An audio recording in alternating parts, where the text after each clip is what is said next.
Hey folks, Jim Thomas here, Fitness Management and Consulting. I appreciate y'all being here at the channel today. And certainly to our subscribers, welcome back. It's good to have you. And if you're new to the channel, if you're finding us for the first time, welcome. It's good to have you as well. If you've not yet done so, please hit that subscribe button. Please hit that like button. And to learn more about me, learn more about my company and how we can help take you and your gym business to that next level, please check out the various links below. Now, with that said, I'm really delivering this message here really to new gym operators, or if you're thinking about, becoming a new gym owner, you're going to develop one, you're going to buy one. And indeed, this could pertain to, existing operators as well. So what the title is how should equity be divided among co-founders, of a startup gym? How do you divide the equity? You bring in investors. How do you divide this up? How do you determine this? Now, before I start, this is one of the common things that I hear a lot of times on this particular topic. Jim, how can you get me out of this partnership? How can you help me unwind for all these folks? I can recall getting involved with projects that they had a full board of directors and varying levels of investments, $500,000 all the way down to maybe $25,000, and they were unhappy. They were causing problems for the CEO, and we had to find ways to get them out. Eventually, we did, and made that a much better operation. So this is a common thing, it's like being married, right? You're in it together, and if it's not working, it can really cause some problems for you. So now, before I jump into this and talk about a few of these things, I want you to think about this. One of the things that I have found to be true, the smaller amount of money that a person invests, usually the greater problem they have the potential to be. And the reason I say that is what I see typically if a person invests $25,000, say. In many cases, if that's the investment amount, that likely might be a significant part of money they have, Or if a person puts in $500,000, typically that's a smaller amount compared to what they have, and their urgency, their fear, their anxiety, is different. More often than not, we have problems with folks who put in the smaller amounts because it represents a higher amount to them. So think about that when you're trying to go out and find partners. Now, I get this question a lot on this is, well, Jim, how much should we do? How much should I give away for that? I need to raise this much money. How much should I give away?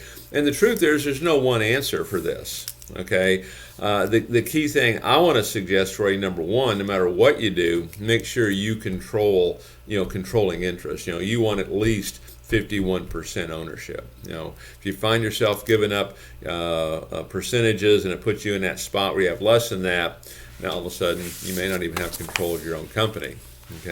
So there is no one right answer, although what I do want to focus on here is maintain 51%.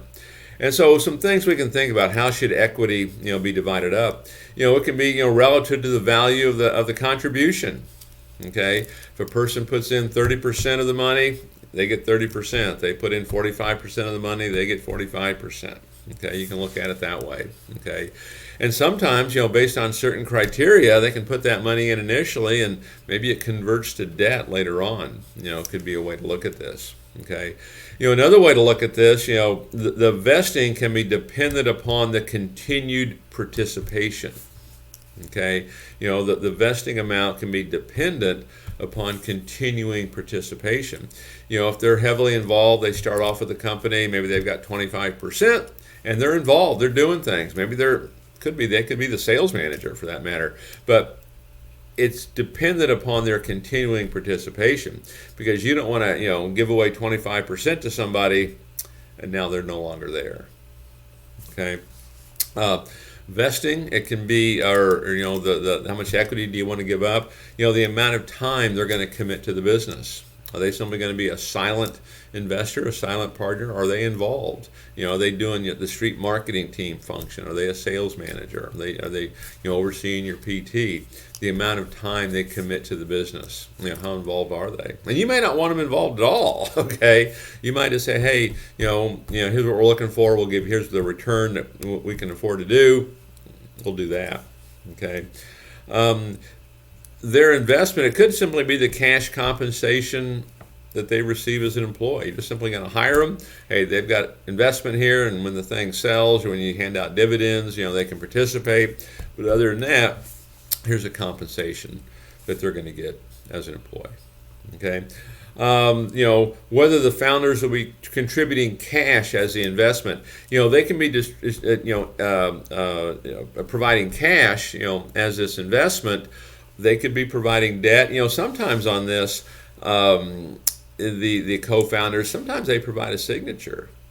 Maybe if you're starting out and maybe your credit's not where the lender wants it to be, or it's not where the landlord wants it to be, maybe they provide a signature, and they don't give you any cash, but they sign off on it. They take some risk there because there could be some guarantees in there.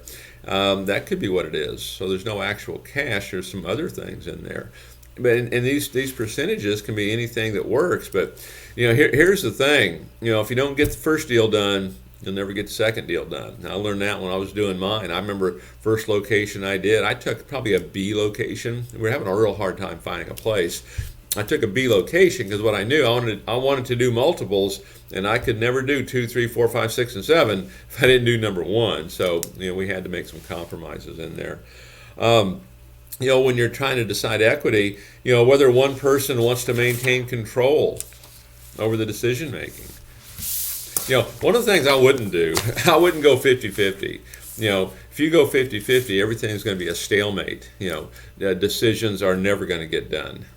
Okay, so that's kind of where you're at with that.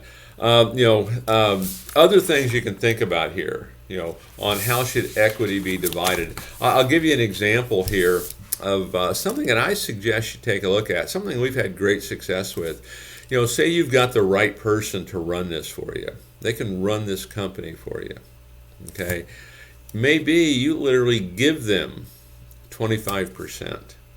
Okay, because one of the things you like to have, you don't want turnover at that top spot, and you want this person who runs it, you want them thinking with an ownership mentality, not an employee mentality. Okay, so those things are going to be important. So you give them 25%, they get to run it, and they have a salary. Okay, because a lot of times, say if they take $1, you take $1, so maybe they're making $3,000 a month, you're making $3,000 a month, and then every quarter you have a distribution. Okay, a dividend. Okay, still leaving some money in the bank, but every quarter you make a dividend. Okay, that's a nice way to do it. Nice way to attract really good people, to keep really good people, and it's performance based, which everything should be, by the way. Okay, it needs to be based on performance. We can't just, hey, because we show up, we expect to make money. Now, if you do give away a 25% in that particular regard, get with your attorney on this, but you can have buyouts where you can buy them out for $1.